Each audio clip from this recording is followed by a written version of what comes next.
నెల్లూరు నియోజకవర్గం టీడీపీ అభ్యర్థిగా తాను బరిలోకి దిగుతున్నానన్నారు మాజీ మంత్రి నారాయణ. నగరంలో విస్తృతంగా పర్యటిస్తూ తన గెలుపు తథ్యమని ధీమా వ్యక్తం చేస్తున్నారు. అయితే మాజీ మంత్రి అనిల్ కుమార్ కూడా సై అంటున్నారు.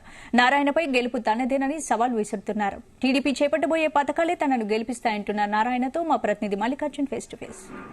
24 ఎన్నికల్లో అయితే బరిలో నిలబడి నారాయణ అయితే ఉన్నారని చెప్పొచ్చు. అయితే మాజీ మంత్రిగా మొత్తం అభివృద్ధి చేశారు నెల్లూరు నగరాన్ని కూడా, మొత్తం డివిజన్లు అన్నింటినీ పర్యటిస్తున్నారు. అయితే 2024 తానే గెలుస్తా అని చెప్పి అనిల్ కుమార్ యాదవ్ అంటున్నారు. అసలు దీని మీద ఏంటి, ఏ విధంగా ఈయన స్పందిస్తున్నారు, అసలు ప్రజలు ఏ విధంగా నారాయణ గారు తిరుగుతుంటే ఆయనకి ఏ విధంగా ఆ ప్రజల నుంచి స్పందన వస్తుంది, ఆయన మాటలు అడిగి తెలుసుకుందాం. చెప్పండి సార్, అసలు ఇంటింటికి నారాయణ అనే ప్రోగ్రాం కూడా మీరు ప్రారంభించారు.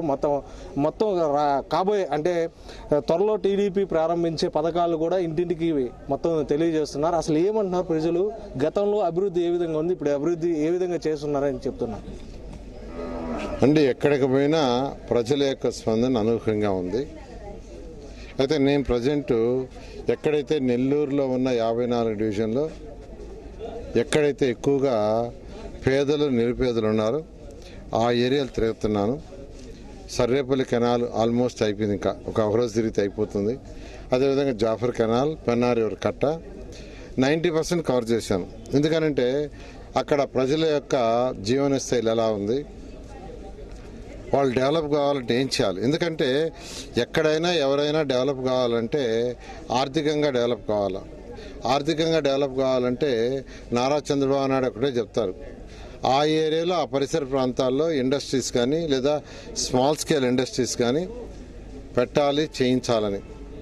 అది చేసినప్పుడు వాళ్ళ ఆర్థిక స్థితి పెరుగుతుంది. లేదు ఎంతసేపటికి వాళ్ళు ఎక్కడన్నా చిన్న చిన్న ఇళ్లలో పని చేసుకోవటాలు, కూలి పని, బేల్దారిగిపోతుంటే జీవితాంతం వాళ్ళది అలాగనే ఉంటుంది.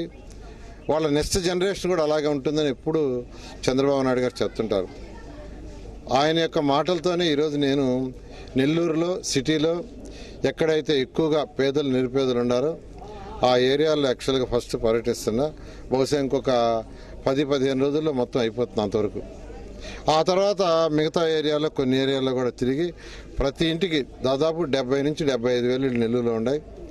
ప్రతి ఇంటిని ప్రతి గడప తొక్కి వాళ్ళతో డిస్కస్ చేయడం జరుగుతుంది. ఎందుకు జరుగుతుందంటే ఒక ఎమ్మెల్యేగా కంటెస్ట్ చేసేటప్పుడు ఆ యొక్క కాన్స్టిట్యున్సీలో ప్రజల యొక్క జీవనశైలి తెలుసుకోవాలా, వాళ్ళ సమస్యలు తెలుసుకోవాలా. ఆ సమస్యలు తెలుసుకునే ఉద్దేశంతోనే నేను తిరుగుతున్నాను. ఇంతవరకు తిరిగిన దాంట్లో నాకు అనేక సమస్యలు, అంటే నేను ఎక్కువగా తిరిగింది పేదలు ఉండే ఇళ్లలో తిరగటం వల్ల ఆ ఏరియాలో నిజంగా వాళ్ళందరి యొక్క ఆర్థిక స్థితిని పెంచాల్సిన అవసరం ఉంది. ఆర్థిక స్థితిని పెంచాలంటే ప్రభుత్వమే చేయాలి. ప్రభుత్వం కొన్ని ఫర్ ఎగ్జాంపుల్ మీకు కియా మోటార్స్ వచ్చింది. కియా మోటార్స్ రావటం వల్ల దాదాపు 10,000 మందికి పైగా ఉద్యోగాలు వచ్చినాయి.